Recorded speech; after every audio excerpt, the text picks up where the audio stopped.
स्वागत है आपका कमोडिटी 10 बजे 10 मिनट के लिए। और सबसे पहले बात कर लेते हैं एग्री मार्केट की। एग्री मार्केट की टॉप 10 कमोडिटी देख लेते हैं कि पिछले सत्र में फ्राइडे के दिन किस तरह की क्लोजिंग हुई थी और आज किस तरह के नंबर दिख रहे हैं, कैसी शुरुआत हो रही है, ये भी आपको आगे बताएंगे। सबसे पहले कल पिछले सत्र की क्लोजिंग देख लेते हैं। जीरा 19,800 के आसपास है। यहाँ पर लोअर लेवल पे थोड़ी बहुत बाइंग जरूर दिखी है, लेकिन दायरे में ही कह सकते हैं। और अभी भी 20,000 के साइकोलॉजिकल लेवल के नीचे जीरा का वायदा ट्रेड कर रहा है। 7100 के करीब धनिया है। धनिया में खरीदारी थोड़ी बढ़ी है, लोअर लेवल पे लोगों को वैल्यू वाइज धनिया दिख रहा है, लेकिन हल्दी सबसे ज्यादा मजबूत है, 14,600 के ऊपर है। अराइवल्स के नंबर भी कम हो रहे हैं और मराठवाड़ा के जो नंबर्स है वो भी इस बार कम थे। लेकिन एक चिंता हल्दी के लिए ये है कि इस बार स्विंग जल्दी शुरू हो गई है, क्योंकि मानसून की एंट्री जल्दी हो गई थी। ग्वारगम 9,570 के आसपास। मांग को लेकर अनिश्चितता है। एक्सपोर्ट के नंबर हालांकि पिछले कुछ महीने में अच्छे थे, लेकिन आगे किस तरह के रहेंगे इसको लेकर चिंता है। ग्वारसीड को देखिए 5,150 के करीब। आवक और मांग दोनों कमजोर है और भाव बिल्कुल सीमित दायरे में ही काफी लंबे समय से घूम रहा है। कैस्टर की बात करें तो 6,400 के नीचे है, दायरे में ही कारोबार कर रहा है। हालांकि कैस्टर ऑयल का जो एक्सपोर्ट है वो काफी तेजी से बढ़ा है और जनवरी से मई के जो नंबर थे वो काफी मजबूत थे, जो सेकंड हाईएस्ट है। पाम तेल 3,950 रिंगिट के पास। एक तो ट्रेड टेंशन कम हुआ है, भारत से डिमांड बढ़ सकती है। कहा जा रहा है कि जून, जुलाई और अगस्त में इंपोर्ट के नंबर, पाम इंपोर्ट के नंबर काफी अच्छे रह सकते हैं। कपास 1,590 के आसपास। आइस कॉटन 65 सेंट के करीब ट्रेड कर रहा है। कॉटन सीड ऑयल केक को अगर देखें तो ये 3,000 के ऊपर बना हुआ है, 3,050 के आसपास है। और आखिरी काउंटर है मेंथा ऑयल, जहां लगातार लंबे समय से सीमित दायरे में ही कारोबार हो रहा है। 910 रुपए के आसपास ये काउंटर आज के सत्र में ट्रेड कर रहा है। हमारे साथ दिनेश सोमानी जी हैं, प्रो इंटेलीट्रेड सर्विसेज से। बहुत बहुत शुक्रिया सर। सबसे पहले हल्दी की बात कर लेते हैं सर, आज क्या रिपोर्ट है? जी बिल्कुल, अराइवल्स तो कम हो ही गई है और मुझे लगता है कि जो सोइंग के फिगर्स आने वाले हैं, ये लोगों की ये थोड़ी सी संभावना लग रही है कि शायद सोइंग बढ़कर आएंगी और अर्ली सोइंग है, क्योंकि भाव 14,000 के ऊपर है। इस भाव में किसान निश्चित तौर से सोइंग करेगा और यही प्राइजेस पे थोड़ा सा प्रेशराइज कर रही है। लेकिन हम बैलेंस शीट को मद्देनजर रखते हैं और डिमांड को देखते हो तो मेरे हिसाब से प्राइजेस सस्टेनेबल है। और अगर सोइंग में थोड़ा सा 19-20 होता है या वेदर थोड़ा सा विपरीत दिशा में जाता है तो मुझे लगता है कि हल्दी एक ऐसा काउंटर है जो काफी तेजी से बढ़ सकता है। आई थिंक जो नेक्स्ट कॉन्ट्रैक्ट है अगस्त कॉन्ट्रैक्ट के 14,600 14,620 के आसपास खरीदारी बन सकती है। 15,050 के अपसाइड पोटेंशियल नजर आते हैं और 14,300 का स्टॉप लॉस मेंटेन किया जा सकता है। हल्दी मसालों का अगर काउंटर देखे तो हल्दी सबसे स्ट्रॉन्ग नजर आती है। हल्दी आपको सबसे बेहतर लग रही है। फिर जीरा और धनिया, इन दोनों पर क्या रहे, क्या करना चाहिए? यहां से बचना चाहिए खरीदारी से या रुके अभी? जीरा मुझे लगता है वैल्यू बाइंग के तौर पे एक बार आज इंट्राडे में खरीदारी जरूर की जा सकती है, क्योंकि फिजिकल मार्केट 50 से 70 रुपया तेज है पर 20 केजी। साथ ही साथ जो अराइवल 14,000 15,000 बोरी हुआ करती थी वो 7-8,000 बोरी अराइवल सोंजा में है। मुझे लगता है थोड़ी सी डिमांड यहाँ पर बढ़कर आएगी। 20,000 के आसपास जो जुलाई का कॉन्ट्रैक्ट है जीरे का, वो बाय करना चाहिए। 20,650 एक बार ये जरूर दिखा सकता है, पर 19,700 का इसमें स्टॉप लॉस मेंटेन कर सकते हैं। ओके। और धनिया सर, धनिया कैसा? धनिया को 7,100 के नीचे खरीदना चाहिए क्या? जी बिल्कुल बिल्कुल, जो अगस्त का कॉन्ट्रैक्ट है मेरे हिसाब से 7170 के आसपास ट्रेड कर रहा है। 7110 7120 के आसपास खरीदारी की जा सकती है। 7350 का लक्ष्य और 6940 का स्टॉप लॉस मेंटेन कर सकते हैं। चलिए, मसालों की बात हो गई। सर, ग्वार में कुछ नई राय बन रही है क्या? मुझे लगता है थोड़ा जो मानसून जो अर्ली आ चुका था, बारिशें पहले गिर गई थी तो थोड़ा सेंटिमेंटल इफेक्ट उस पर ज्यादा हो चुका था। अब जो मौसम खुल गया है, काफी जगह बरसातें कम और तेज धूप निकल कर आ रही है।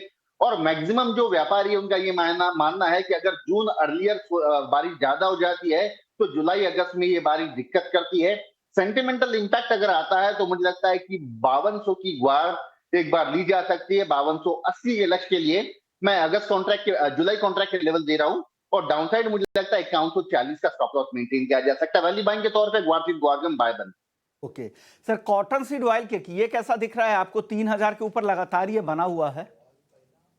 बिल्कुल, अगर इसका डीमैट स्टॉक देखे तो 65-66,000 बैग्स है और फिर भी ये काउंटर 3,000 के ऊपर सस्टेन कर रहा है। मुझे लगता है अंडरटोन कहीं ना कहीं इसमें बुलिश है। अगर मुझे लगता है 3050 3055 के आसपास बाय किया जा सकता है। 3120 के टारगेट के लिए 3015 का स्टॉप लॉस मेंटेन कर सकते हैं। ओके सर, कैस्टर ये भी काफी लंबे समय से सीमित दायरे में ही है। हालांकि एक्सपोर्ट के नंबर तो काफी अच्छे आए थे, उसके बाद भी भाव पर कुछ असर नहीं हो रहा है।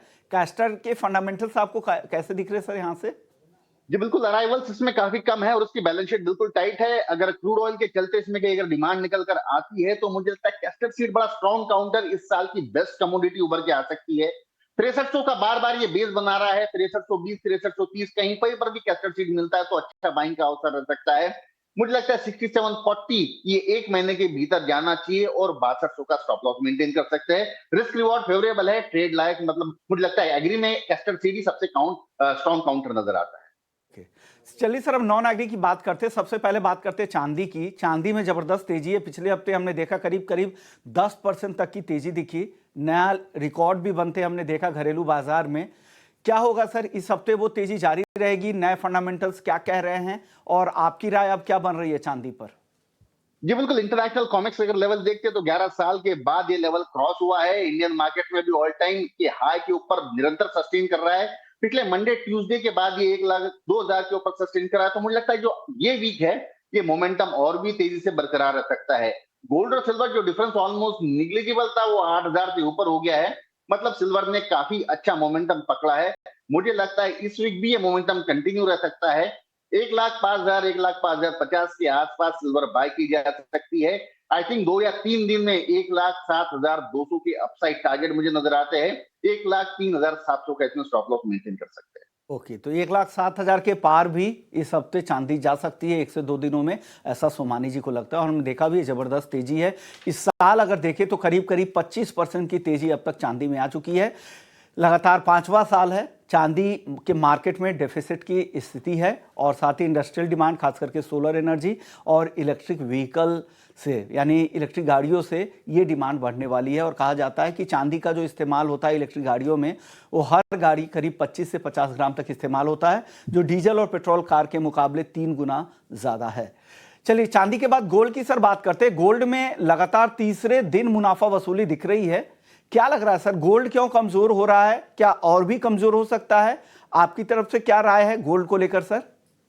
जी विश्वमोहन जी, बिल्कुल गोल्ड में जो बड़ी रैली के जो संकेत थे, ये सब वॉर लाइक सिचुएशन जो everywhere through the world create हो गई थी वो थी। अब ये सिचुएशन कहीं ना कहीं कूल ऑफ हो रही है। सेकेंडली जो ट्रेड टैरिफ वॉर जो चल रहा था बार बार, ये सभी जगह स्थिति सामान्य हो चुकी है। और आज यूएस और चाइना का जो बैठक है उसमें मुझे लगता है कोई अगर सकारात्मक संकेत आने की संभावनाएं नजर आती है, जिसके चलते गोल्ड प्राइसेस में हमें प्रेशर देखने मिला है।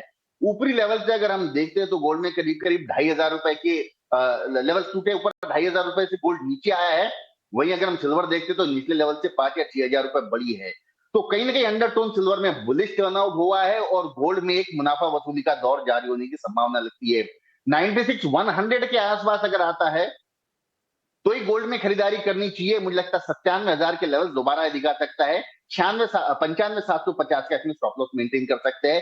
थोड़ा सा डल काउंटर गोल्ड अगर अवॉइड किया तो भी चल सकता है। सिल्वर के बाइंग में बरकरार रहना चाहिए। ओके, तो आज के सत्र में ये हो सकता है कि बहुत ज़्यादा एक्शन ना दिखे, तो आप अवॉइड भी कर सकते हैं। लेकिन वापस से उम्मीद है कि 97,000 के ऊपर फिर से सोना जाएगा। और आज ट्रंप और जिनपिंग की फ़ोन कॉल के बाद आज यहाँ पे नेगोशिएटर लेवल की बैठक होगी लंदन में आज, यूएस चाइना की तरफ से। और देखते हैं वहाँ पे क्या कुछ निकल कर आता है। एक और काउंटर, कच्चा तेल सर। कच्चे तेल में पिछले हफ्ते अच्छी तेजी दिखी थी सोमानी जी, लेकिन आज हल्की नरमी जरूर दिख रही है। दोनों तरह की खबरें, एक तो यूएस के जो डेटा थे, जॉब नंबर थे मई महीने के, वो काफ़ी अच्छे थे, अनुमान से बेहतर थे, और उससे मंदी की चिंताएं कम हुई है। वो एक सपोर्टिव फैक्टर है कच्चे तेल के लिए। लेकिन दूसरी चिंता है रूस की तरफ से। जिस तरह से ड्रोन और मिसाइल के जरिए बड़े स्केल पर हमला हुआ है, इससे लग रहा है कि प्रोलॉन्ग्ड सैंक्शंस जारी रह सकता है रूस पे वेस्टर्न कंट्रीज की तरफ से। क्या लग रहा है, क्या असर होगा, किन खबरों का असर बाजार पे ज्यादा होगा? कच्चे तेल की चाल आप कैसे देख रहे हैं आगे यहां से? मुझे लगता है क्रूड के लिए जितनी भी चीजें नेगेटिव करनी थी ये सारी प्राइसिंग हो गई चुकी है। मतलब ये जो 5500 के लेवल पर निरंतर खड़ा है, इसमें ओपेक कंट्रीज ने अपना सप्लाई बढ़ा दिया है। सब लोग कहते हैं कि डिमांड कमजोर है, सप्लाई इसमें निरंतर है, और सारी जो नेगेटिव न्यूज है ये प्राइसेस को फैक्टरिंग कर रही है। निचले लेवल 4750 के लेवल से हम करीब करीब 750 रुपया ऊपर ट्रेड कर रहे हैं। मतलब कहीं ना कहीं इसका टर्न अराउंड जरूर आ चुका है। और मुझे लगता है आने वाले समय में क्रूड भी बेहतर परफॉर्म कर सकता है। आई थिंक 5490 इसका प्रीवियस डे ब्रेकआउट था, दो डबल टॉप थे, वहां पर अगर आता है 5490 तो एक बढ़िया अवसर खरीदारी का रह सकता है। 5565 5620 के लेवल्स इस वीक में हमें देखने मिल सकते हैं। 5330 का इसमें स्टॉप लॉस मेंटेन किया जा सकता है। जो लोग सेफर साइड चलना चाहते हैं, मेरे हिसाब से 5500 का जो कॉल है वो 100 105 के आसपास बाय करे। 77 की स्टॉप लॉस, 150 का लक्ष्य। अगर जाना चाहते हैं तो 2500 के स्ट्राइक की कॉल भी खरीद सकते हैं। फ्यूचर्स में खरीदना है तो 20-30 रुपये यहाँ से नीचे आने दे भाव, फिर यहाँ पर आप खरीदारी कर सकते हैं फ्यूचर्स में, या तो फिर ऑप्शंस में आप 5500 के स्ट्राइक की कॉल खरीद सकते हैं। नेचुरल गैस में सर कुछ ऑप्शंस में ट्रेड है क्या? मुझे लगता है नेचुरल गैस एक रेंज बाउंड एक्टिविटी में ट्रेड कर रहा है। मैंने पहले भी कहा था 320 की जो पुट है वो लेकर चलना चाहिए। 332 एक बहुत ही बड़ा रेजिस्टेंस जोन है। ये 320 325 ये जो दायरा है यहाँ पर बार बार बिकवाली लौट कर आती है और इसको 295 की ओर लेकर जाता है। तो आई थिंक 320 की पुट आप डायरेक्टली बाय कर सकते हो, या 322-23 के पास अगर नेचुरल गैस आता है तो 332 के स्टॉप लॉस से आप पोजिशनल शॉर्ट कर सकते हो। लेकिन स्टॉप लॉस आप इसलिए लगाए क्योंकि काफी वोलाटाइल काउंटर है। जब भी इसकी मूवमेंट आती है सीधी 7 से 8% की मूवमेंट आती है। ओके, तो बिना स्टॉप लॉस के एनजी में कभी ट्रेड ना करें, ये सलाह है आपके लिए। और यहाँ से अगर 2 रुपये ऊपर बढ़ता है तो आप इसको बेच सकते हैं, या फिर 320 के स्ट्राइक की पुट भी खरीदने की सलाह यहाँ पर सोमानी जी की तरफ से, पोजिशनल नजरिए से आप इसे होल्ड कर सकते हैं। इस हफ्ते के लिए कॉल है। चलिए सर, अब आखिरी सवाल बेस मेटल्स को लेकर है। बेस मेटल्स की चाल कैसे देख रहे हैं, क्योंकि आज बैठक भी है लंदन में और काफ़ी उम्मीदें हैं, क्योंकि चाइना एक बहुत बड़ी डिमांड वहाँ से निकल कर आती है। क्या लग रहा है मेटल्स पर क्या असर होगा, क्या खरीदना चाहिए सर आज बेस मेटल्स में? मुझे लगता है बेस्ट जो मोमेंटम है अभी कॉपर में चलती आ रही है। 872 873 ये की दायरा 3 से 4 रुपए नीचे आता है तो एक असर रहेगा खरीदारी करने का। पोजिशनल इस वीक का मेरा टारगेट है 893 का, मतलब वहां से करीब करीब 20 रुपए बढ़ सकता है। 864 का स्टॉप लॉस मेंटेन कर सकते हैं। 864 के स्टॉप लॉस के साथ खरीदारी की राय, यहाँ पर 20 रुपये तक की तेजी लग रही है। शुक्रिया सर, आपने वक्त दिया, हमारे दर्शकों को बताया कि agri market, non agri market, दोनों ही मार्केट में उन्हें क्या करना चाहिए। कमोडिटी 10 बजे 10 मिनट में फिलहाल इतना ही। ब्रेक के बाद हमारे साथ एक खास मेहमान होंगे, सिस्टमैटिक्स ग्रुप के धनंजय सिन्हा होंगे। उनसे समझेंगे बाजार पर उनकी क्या राय है, बाजार की तेजी कितनी टिकाऊ है, किस सेक्टर पर फोकस करने की सलाह दे रहे हैं। सारी चर्चाएं करेंगे। ब्रेक के बाद जल्द लौटते हैं। नमस्कार।